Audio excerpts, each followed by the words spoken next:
in the Shanghai Museum looking at a hanging scroll, and at the center of this scroll is the original work of art by an artist whose name is Wang Mian, a Yuan dynasty artist.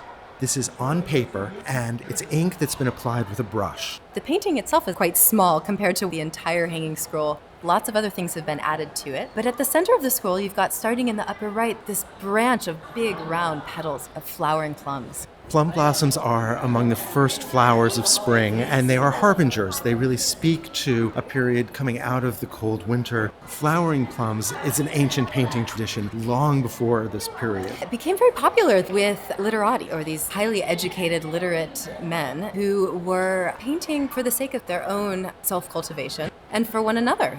The idea of self-cultivation is a really important part of Chinese culture. It is central to the ideas of Confucius, to the ideas of Taoism, and it's central even to Buddhism. The idea that we have a responsibility for our own perfection. Painting, poetry, and calligraphy, these three perfections, all really serve that same purpose. This is, as a subject for painting, something that allows for these artists to practice that brushwork, to focus on the relationship to poetry, to look at the art of the line that is so central to Chinese painting. And in fact, the artist has created not only a visual rendering of plum blossoms, but he's added his own poetry directly below. He's added 6 quatrains. You can see his signature on them, Wang Yuan, which is one of his designated names, and his seals as well. He's responding to the subject of plum blossoms. And look at the abundance of blossoms on those branches. The branches themselves are these sweeping serpentine lines that run down and show his extraordinary control. This really is calligraphy, and you can see, of course, those rich stalks of the branches of the plum blossom, then in contrast with the bulbous petals, these single quick movements,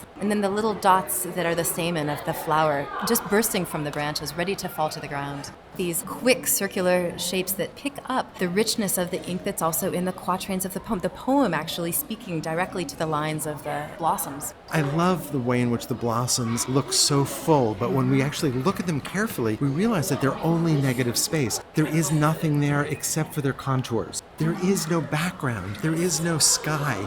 This is so spare and so controlled and yet so evocative of a branch of which we're seeing only a fragment. I think it's valuable to spend just a moment thinking about this historical time. This was the time when the Mongols had swept in and set up court in the north, and many of these scholars went into early retirement.